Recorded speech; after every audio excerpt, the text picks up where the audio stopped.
fugiu de Absalão, seu filho. Senhor, como tem crescido o número dos meus adversários, são numerosos os que se levantam contra mim, são muitos os que dizem de mim, não há em Deus salvação para ele. Porém tu, Senhor, és o meu escudo, és a minha glória, e o que exaltas a minha cabeça. Com a minha voz clamo ao Senhor, e ele do seu santo monte me responde. Deito-me e pego no sono. Acordo, porque o Senhor me sustenta. Não tenho medo de milhares do povo que tomam posição contra mim de todos os lados. Levanta-te, Senhor, salva-me, Deus meu, pois feres nos queixos a todos os meus inimigos, e aos ímpios quebras os dentes. Do Senhor é a salvação, e sobre o teu povo a tua bênção. Santíssimo Deus, Pai, nós louvamos, te agradecemos pela tua palavra lida. Fala conosco, Pai, fala aos nossos corações, ajuda-nos a entender a tua palavra, Pai. Em nome de Jesus Cristo. Amém. Amém. Meus irmãos, o livro dos Salmos está dividido em 5 livros. E cada um desses 5 livros tem um tema diferente, um tema específico. E o nosso Salmo, o Salmo de número 3, ele faz parte do primeiro livro. Se você tiver aí uma Bíblia, essa Bíblia que nós temos comumente na nossa igreja, você percebe aí que no Salmo de número 1 está escrito aí livro 1, tá vendo? Livro 1, e esse livro vai do Salmo 1 ao 41, e a partir do Salmo 42 se inicia um novo livro, né? Com um tema diferente. E esse livro 1, ele tem um tema específico que é o conflito entre Davi e Saul. Mas não quer dizer que todos os salmos falam só desse conflito entre Davi e Saul. Nós sabemos que o conteúdo do primeiro livro dos Salmos também tem a ver com muitos lamentos individuais e a maioria deles menciona inimigos também. Então é isso que nós vemos no nosso Salmo de número 3. Nós vemos aqui não um salmo que fala especificamente do conflito entre Davi e Saul, mas um salmo de lamento de Davi e também um salmo que fala de um inimigo específico. E veja que o nosso salmo, ele fala de um inimigo que é o filho de Davi, Absalão. Então, Absalão, meus irmãos, a gente vai ver daqui a pouco nas exposições que o pastor está fazendo no segundo livro de Samuel, Absalão é o terceiro filho de Davi que lhe nasceu em Hebrom. E a história que a segunda de Samuel nos conta, fala que Aminon, o primeiro filho de Davi, ele se deitou, ele forçou a sua irmã Tamar a se deitar com ele, a ter relações com ele. E aquilo ali colocou no coração de Absalão uma vingança. Absalão, ele quis se vingar do seu irmão Aminon, e a partir daquele dia, então, ele planejava matar o seu próprio irmão, até porque a Tamar também era irmã de Absalão. Então, ele planejava matar o seu irmão Aminon. E mais para frente, um pouco depois do episódio que Absalão concretiza, ele consegue matar o seu irmão, mas um pouco mais para frente ele começa a conspirar contra Davi, seu pai. Ele se levanta contra Davi e ele consegue aliciar o coração de muitos homens em Israel. Tanto é que a conspiração de Absalão se torna tão grande que Davi tem que fugir de Jerusalém. E o livro de 2 Samuel nos mostra o rei Davi subindo a encosta das oliveiras, chorando, descalço e de cabeça coberta. Então esse é o contexto histórico do livro, ou melhor, do Salmo de número 3, como nos mostra aí, Salmo de Davi, quando fugia de Absalão, seu filho. Mas além desse contexto histórico, nós também temos um contexto literário para este salmo. E o contexto literário é o Salmo de número 1 e o Salmo de número 2. O primeiro salmo, o Salmo de número 1, ele fala de 2 tipos de pessoas e de 2 tipos de caminhos. Ele fala do justo e do ímpio, do caminho que perece, que é o caminho do perverso, e o caminho da bem-aventurança. E o Salmo de número 2 nos mostra aí o contexto ou a cena de reis da terra, príncipes, pessoas de autoridade se levantando contra o Senhor e contra o rei de Israel, que no caso é chamado aqui no Salmo de número 2 como o ungido do Senhor. E é exatamente isso que nós vemos no Salmo de número 3. Nós vemos pessoas perversas, pessoas que estão trilhando o caminho mau, e um caminho que de fato leva ao perecimento, e essas pessoas são pessoas de autoridade. No caso aqui, mais especificamente, Absalão, um príncipe em Israel que se levanta contra o seu próprio pai, o rei, o ungido do Senhor, e, consequentemente, ele se levanta também contra o próprio Deus. Então, é nesse contexto, tanto histórico quanto literário, que aparece o nosso Salmo aí de número 3, e é por isso que a gente vê que no primeiro verso Davi diz o seguinte, né? Senhor, como tem crescido o número dos meus adversários. São numerosos que se levantam contra mim. E verso 2, são muitos os que dizem de mim, não há em Deus salvação para ele. Então veja que o primeiro verso do Salmo descreve um cenário de crescente hostilidade dos inimigos. Davi não está falando aqui de um contexto estático, tá? Ele não está falando de pessoas que se levantaram e aquela quantidade de pessoas continua a mesma. Não.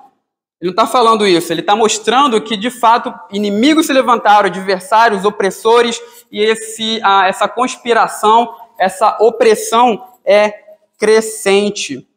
É uma circunstância onde os inimigos crescem cada vez mais. E é um paralelo verbal que o Salmo aqui nos oferece, que também aparece lá no livro de 2 Samuel.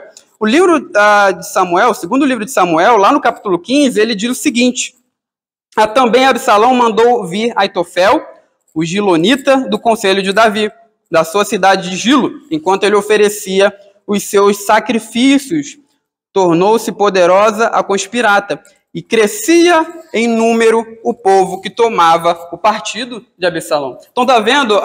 O Salmo aqui, ele escreve exatamente a cena lá relatada em 2 Samuel, a crescente hostilidade dos inimigos de Davi. Tanto é que Davi, ele menciona isso aqui 3 vezes. Veja aí, ele diz que tem crescido o número dos meus adversários no verso 1. São numerosos os que se levantam contra mim. E depois no verso 2, ele fala que são muitos os que falam contra ele. E esse verso 2, nesse verso de número 2, Davi aqui, ele cita uma alegação dos seus inimigos.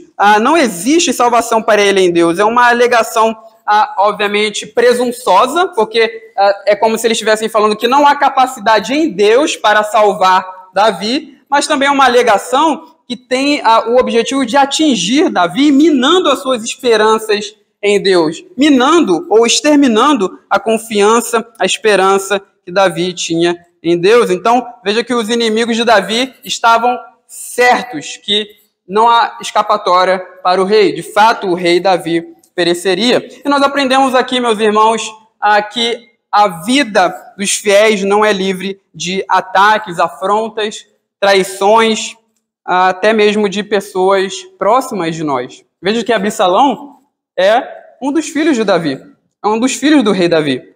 Então, uma pessoa próxima dele que o trai, que se torna inimigo do rei. Então, a nossa vida, a vida dos fiéis, a vida dos cristãos não está livre de ataques de adversários, de afrontas e desse tipo de aflição, né, onde inimigos se levantam contra nós. Veja que aqui, na vida de Davi, também na nossa vida pode acontecer isso. Problemas, inimigos começam pequenos e conforme o tempo vai passando, só crescem e se tornam mais numerosos. E até mesmo nesses contextos a gente está passando por uma situação tão difícil que a gente até pensa, né? Pior do que tá, não fica. Mas o que acontece aqui é o que acontece também às vezes na vida do crente. A coisa se torna pequena e se torna uma bola de neve, né? Vai crescendo, crescendo, crescendo cada vez mais, só piora a cada dia mais, né? E talvez até mesmo apareçam investidas de pessoas que querem minar a nossa confiança em Deus, afirmando que não há nenhuma solução. Mas perceba que a situação do salmista não o impediu de buscar o Senhor. Nesses casos de crise, nós podemos ir até o Senhor nosso Deus e contar sobre aqueles que duvidam da sua capacidade de nos proteger, nós devemos expressar confiança em Deus, como fez Davi, e essa confiança aparece no verso de número 3. Acompanhe comigo a leitura do verso 3 e 4. Com a minha voz clamo ao Senhor, e ele do seu santo monte me responde. Deito-me e pego no sono, acordo, porque o Senhor me sustenta.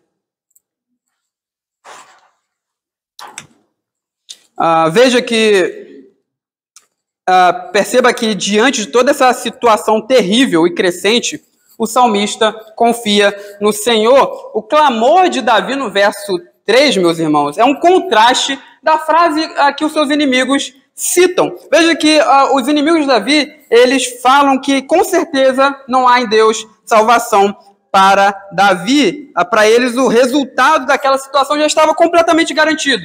Então, os inimigos questionam a capacidade de Deus de proteger Davi. Enquanto isso, Davi escolhe renovar a sua confiança em Deus. Ele afirma que o Senhor é o seu escudo. Porém, tu, Senhor, és o meu escudo. É interessante aqui que a palavra para escudo, ela tem a ver com o escudo que o soldado usava, um escudo redondo e pequeno, que era usado para proteger um dos lados e também a parte de cima do soldado, enquanto ele investia com a outra mão. Então, é essa palavra que é usada aqui para escudo. Mas é interessante, meus irmãos, que Davi, ele não somente fala que o Senhor é o nosso escudo, mas o Senhor é um escudo ao nosso redor. Aqui na nossa tradução não aparece isso, mas literalmente Davi diz o seguinte: mas tu, Yahvé, és escudo ao meu redor. Então, o escudo, o Senhor como nosso escudo, não protege apenas um lado do nosso corpo, uma parte de nós. O Senhor protege completamente Davi de todos os lados e protege o crente de qualquer investida que possa surgir. E veja que Davi também fala que o Senhor é a sua glória. Esse episódio, meus irmãos, da rebelião de Absalão, foi um episódio que humilhou o rei Davi. Nós mencionamos no início do sermão que Davi, ele sobe a encosta do Monte das Oliveiras, de cabeça baixa, descalço, com a cabeça coberta, chorando. Então, o rei de Israel, aquele que deve receber honra do seu povo, se encontra no estado ali de humilhação. A sua honra foi removida, foi tirada. Enquanto a glória de Davi está sob ataque, veja que no verso 3, ele tem a perspectiva de que a sua única esperança está na glória que é garantida pelo Senhor. O Senhor é a minha glória. E essa ideia é confirmada aí pela frase que Davi fala no final, que o Senhor é que exalta a sua cabeça, ou seja, o Senhor é que levanta a minha cabeça. Normalmente a gente tem essa visão, né, das pessoas com a cabeça em pé como uma questão de orgulho e de vaidade, né? Mas veja que Davi, ele não está dizendo que eu levanto a minha cabeça. Ele fala, é o Senhor quem faz isso, é o Senhor quem exalta a minha cabeça, o Senhor é exaltador na minha cabeça. É o Senhor quem me dá honra, quem me dá glória. Então, o salmista aqui, ele está falando de quê? Ele está falando de uma indicação pública de dignidade e honra. Enquanto a sua honra está sendo tirada e removida, ele tem esperança de que o Senhor, de fato, o exaltará, trará honra de volta à sua vida. E, meus irmãos, não é fácil lidar com situações em que a nossa honra é tirada. Situações em que nós somos humilhados publicamente. Às vezes no trabalho, né, o chefe humilha as pessoas e às vezes pode ter acontecido isso com você. Teu chefe falou duro e te humilhou na frente dos outros empregados, às vezes na escola, em qualquer outro lugar. Não é uma situação fácil quando a gente é ofendido. E não é pecado nenhum perceber isso, perceber que você teve a sua honra tirada. Isso não é pecado, não é orgulho. Meus irmãos, Deus, ele conferiu dignidade ao ser humano. E quando essa dignidade é tirada, é justo que nós nos ofendamos com isso. Achamos que isso, de fato, é errado. Quando a nossa dignidade é tirada injustamente, mas nesses momentos nós devemos esperar que Deus é aquele que restaura a nossa glória, a nossa honra. Não é a gente que faz isso pelas nossas próprias forças. É o Senhor quem faz, é o Senhor quem nos exalta, é o Senhor quem levanta a nossa cabeça. E veja que o verso 4, Davi fala aí que com a minha voz clamo ao Senhor e ele do seu santo monte me responde. E nós vemos então, meus irmãos, que aqui no verso 4 está o fundamento de Davi. Davi ele se fundamenta em eventos passados, eventos onde ele experimentou a salvação do Senhor. E agora ele pode confiar em Deus. O verso poderia ser traduzido da seguinte maneira: sempre quando eu clamo ao Senhor, ele me responde.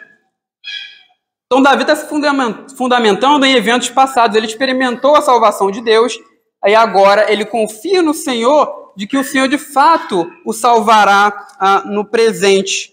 E o Senhor é aquele que responde do Monte Sião, né? O monte, a referência aí ao monte, ao seu santo monte, provavelmente é o monte onde estava Jerusalém, o Monte Sião, onde posteriormente seria construído o templo que Salomão construiu. Aqui, meus irmãos, nós tiramos uma lição para nós. Será que você consegue se lembrar de momentos em que Deus te ajudou, te acudiu, quando você necessitou, quando inimigos se levantaram contra você, quando você passou por aflições, por perseguições? Será que você consegue se lembrar do consolo, da proteção, do livramento do Senhor? É isso que o salmista Davi está fazendo aqui. Ele está confiando em Deus, mas o seu fundamento está em experiências passadas também. Eu experimentei isso e o Senhor me livrou naquele momento. Agora que eu estou passando por aflição e perseguição, o Senhor pode me livrar também. Então, lembrar de eventos onde experimentamos a ajuda de Deus pode servir como um ótimo fundamento para confiar nele no presente, especialmente quando nós ouvimos alegações de pessoas que são presunçosas e tentam acabar com as nossas esperanças em Deus. O salmista, no Salmo 77, ele diz o seguinte: recordo os feitos do Senhor, pois me lembro das tuas maravilhas da antiguidade. Considero também nas tuas obras todas e cogito dos teus prodígios. Então o salmista também, no Salmo 77, ele recorda as maravilhas, os feitos do Senhor realizados na antiguidade. A cada nova luta, meus irmãos, é uma oportunidade para nós relembrarmos dos feitos do Senhor para conosco, dos feitos do Senhor na nossa vida. E veja que o trecho final, a seção final desse salmo, que é a partir daí do verso 5 até o verso 8, Davi mostra uma confiança inabalável. Vamos ler verso 5 ao verso 8. Leiamos. Deito-me e pego no sono, acordo porque o Senhor me sustenta. Não tenho medo de milhares do povo que tomam posição contra mim de todos os lados. Levanta-te, Senhor, salva-me, Deus meu, pois feres os queixos a todos os meus inimigos e aos ímpios quebras os dentes. Do Senhor é a salvação e sobre o teu povo a tua bênção. Então veja que nessa situação de grande ameaça, onde não somente a honra de Davi foi tirada, mas a sua vida está em perigo, está sendo ameaçada, Davi mostra uma confiança inabalável no Senhor. Ele fala aí no verso 5, né? Deito-me e pego no sono, acordo porque o Senhor me sustenta. É importante a gente destacar aqui que o verbo aqui, pego no sono, né? Que é a ideia de dormir, não é apenas no sentido de que Davi fala, olha, vou fazer isso agora, eu durmo, né? Não é isso. Aqui no hebraico tem uma partícula que indica uma resolução de Davi. Ou seja, eu deito e eu vou pegar no sono, né? Ele resolve fazer isso, porque ele sabe que o Senhor é quem está o guardando, né? Então ele está expressando aqui uma resolução, uma confiança de que, mesmo em meio ao conflito, veja que Davi está no meio de uma guerra, tá? É uma guerra civil em Israel, mas ele se deita porque ele confia no Senhor. E por vezes, meus irmãos, é interessante isso, que nossos problemas do dia a dia tiram o nosso sono. Às vezes problemas pequenos no trabalho tiram o nosso sono. Eu fico imaginando se a gente estivesse no meio de uma guerra, né? Se a gente estivesse no meio de uma guerra, como é que a gente agiria? Será que a gente confiaria no Senhor, como Davi fez? Se problemas pequenos do dia a dia já estão nos impedindo de descansar, como nós agiríamos se nós estivéssemos em situações mais complicadas, situações onde a nossa vida estivesse em risco? Nesse trecho, ele nos ensina que alguns dos nossos problemas eles tiram o nosso sono, porque a nossa confiança não está plenamente alicerçada em Deus. Em certas ocasiões, isso é verdade. Os problemas, eles tiram o nosso sono porque a gente não confia no Senhor plenamente. Mas quando nós pensamos em Deus como o nosso escudo, aquele que está ao redor de nós, a gente não teme. Porque o Senhor é aquele que nos protege de tudo quanto é lugar. Ele é o que está ao nosso redor, ele é o nosso escudo ao nosso redor. E o Salmo, ele termina do verso 6 ao verso 8, e veja que Davi, ele pede ao Senhor que se levante, né, do verso 7, melhor dizendo, do verso 7 ao verso 8. Levanta-te, Senhor, salva-me, Deus meu. E a ideia aqui de levantar, veja que Davi está pedindo, levanta-te, Senhor, salva-me. É uma súplica, um pedido. Essa ideia aqui de levantar é uma expressão idiomática que tem o intuito de expressar algo, de começar a fazer alguma coisa. Então, o que Davi está dizendo é o seguinte: Senhor, faz alguma coisa, se levanta, haja, faz alguma coisa em meu favor. Quando Deus, meus irmãos, se levanta, a ideia é de que ele toma uma iniciativa. Então, Deus se levantando é a ideia de que ele toma uma iniciativa. E, por muitas vezes, essa ideia é usada num contexto, num ambiente militar. O salmista, no Salmo 7, diz o seguinte: levanta-te, Senhor, na tua indignação, mostra a tua grandeza contra a fúria dos meus adversários. Desperta-te em meu favor, segundo o juízo que designaste. Salmo 9. Levanta-te, Senhor, não prevaleça o mortal, sejam as nações julgadas na tua presença. Então, ele está pedindo para Deus fazer algo. E esse pedido ele é baseado, na verdade, de que Deus humilha os ímpios. Como ele fala aí no trecho final do verso 7, pois feres nos queixos a todos os meus inimigos, meus ímpios quebras os dentes. Então, veja que Davi está no contexto de batalha. Então, ele fala que Deus ele fere o queixo, a mandíbula dos seus adversários. Mas a ideia aqui não é somente porque Davi está no contexto de batalha. Davi está falando isso não é porque ele está numa guerra, numa batalha. A ideia de golpear alguém na face ou no queixo tem a ideia de humilhação pública. Lá em Miqueias, no capítulo 5, versículo 1, o profeta ele fala que as nações ferirão a face do governante de Israel, ferirão a face do rei de Israel. E em outros lugares, ser ferido no rosto é considerado desgraça pública. Até hoje, né? Até hoje é assim.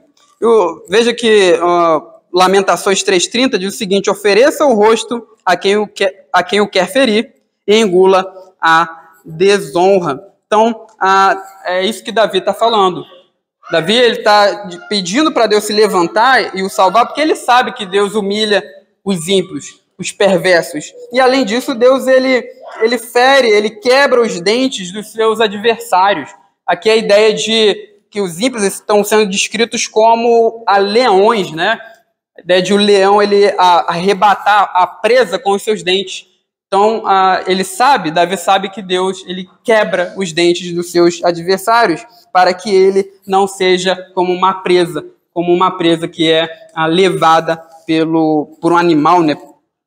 Pelo leão. E o salmista, ele aqui, meus irmãos, ele está esperando a vindicação pública de Deus. Lembra que a gente falou que bater no rosto é a ideia de humilhação pública. Então, Davi está esperando, confiando no Senhor, que Deus humilhe os seus adversários publicamente. E a gente sabe que no Novo Testamento, a gente vê que Jesus ele também esperava a vindicação de Deus. Lembra que os evangelhos contam de das autoridades do povo se levantando contra Jesus. Até que, por fim, Jesus é levado a um tribunal, ao tribunal Sinédrio, onde ele é julgado, testemunhas falsas são levadas ali para testemunharem falsamente contra o nosso Senhor Jesus. Mas a gente percebe que durante todo aquele momento Jesus estava confiando em Deus. Quando ele é perguntado se ele é o Cristo, o Filho de Deus, o Filho de Deus vivo, Jesus fala: eu sou. E vocês verão o Filho do Homem assentado à direita do Deus Todo-Poderoso, vindo sobre as nuvens do céu. Jesus sabe que toda aquela conspiração acabaria na sua morte, mas ele sabia também que o Senhor o vindicaria, que Deus faria justiça ao seu Cristo e o exaltaria, mesmo com aquela conspiração toda. Mesmo com toda aquela conspiração, com os homens ímpios se levantando contra ele, aquela morte humilhante na cruz, ele sabia que ele ia passar por aquilo, mas ele também sabia que Deus o exaltaria, o vindicaria, faria justiça a ele. E é assim também que nós devemos esperar, é isso que nós devemos esperar. Quando nós somos humilhados, quando nós somos perseguidos e maltratados, nós devemos esperar que a justiça venha do Senhor. E às vezes, meus irmãos, nem sempre o Senhor nos vindica nessa vida. Mas certamente o Senhor nos vindicará quando Cristo se manifestar em glória. E nós seremos manifestados juntamente com Ele. E publicamente nós seremos justificados, declarados justos, inocentados adiante do tribunal do Senhor. Nesse dia, se nós não formos vindicados aqui, certamente nós seremos naquele dia. Deus nos exaltará. E de fato, os inimigos do seu povo serão humilhados. Eles ressuscitarão, como diz o profeta Daniel, para a vergonha e o horror eterno. Então nós devemos esperar, quando perseguidos e humilhados, assim como Davi, assim como Jesus, nós devemos esperar a vindicação do Senhor, a justiça do Senhor. E Davi termina o Salmo de número 8, ou melhor, o Salmo de número 3, no verso 8, dizendo o seguinte: do Senhor é a salvação e sobre o teu povo a tua bênção. Por que Davi invoca aqui a bênção de Deus sobre todo o povo de Israel, sendo que ele está falando de uma situação pessoal da vida dele? Veja que os inimigos de Davi, os inimigos que aparecem no Salmo 3, são inimigos do rei Davi. Mas no final do Salmo, ele invoca uma bênção sobre todo o povo de Israel. Ele faz isso porque quando o líder de uma nação é perseguido, está com a sua vida sob risco, todo o povo também está. Então Davi ele espera ser libertado, até porque isso traria benefício para Israel. Por isso, neste salmo onde o salmista clama aqui a Deus, falando de seus inimigos pessoais, ele termina afirmando que a salvação pertence ao Senhor e deseja a bênção sobre todo o povo de Israel. A libertação e a salvação de Davi traria benefícios para todo o povo de Deus. Mas, meus irmãos, eu quero terminar destacando uma coisa bem interessante nesse salmo, que é a graça de Deus. Davi, ele confiava na graça de Deus, na graça do Senhor. E por que nós sabemos disso? Toda essa perseguição, todo esse conflito que Davi está passando com o seu filho Absalão, isso é a disciplina do Senhor. A gente vai ver isso acontecendo lá em 2 Samuel, mas no domingo passado, lembra que o profeta Natan, falando da parte de Deus, disse a Davi que a espada não se apartaria da sua casa. Diz assim, lá em 2 Samuel, capítulo 12, a Urias o Eteu feriste a espada, e a sua mulher tomaste por mulher, depois de o matar com a espada dos filhos de Amon. Agora, pois, não se apartará a espada jamais da tua casa, porquanto me desprezaste, tomaste a mulher de Urias o Eteu para ser tua mulher. Assim diz o Senhor, eis que da tua própria casa suscitarei o mal sobre ti, e tomarei tuas mulheres à tua própria vista, e as darei a teu próximo, o qual se deitará com elas em plena luz deste sol. Então, perceba que tudo isso que Davi está passando é a disciplina do Senhor. A espada não se apartará da tua casa. E aí vem Absalão, se levanta contra Davi. E Davi, ele confia tanto na graça de Deus que, embora ele saiba que isso vem da parte de Deus, essa disciplina vem da parte de Deus, usando Absalão para isso, ele pede a salvação de Deus, a libertação do Senhor adiante deste evento. Meus irmãos, pode ser que os inimigos que te perseguem agora, ou o problema que você está passando agora, seja a disciplina do Senhor sobre a tua vida, por causa de pecados que você cometeu. Às vezes você até já se arrependeu desse pecado, mas o Senhor nos disciplina ainda assim, para o nosso aproveitamento, a fim de que nós sejamos participantes da sua santidade, como diz o autor de Hebreus. Mas lembre-se da graça de Deus. Mesmo que os teus problemas, teus inimigos, as aflições que você está passando, seja a disciplina do Senhor, lembre-se da graça de Deus, da sua misericórdia, porque mesmo tudo isso tendo como motivo o nosso pecado, Deus ele é misericordioso para que depois de arrependidos e buscando a Ele, tirar de nós a sua mão pesada ou a sua vara que Ele usa para nos disciplinar. É isso que nós aprendemos aqui, a rica, tremenda e maravilhosa graça de Deus. Que Deus nos abençoe. Amém.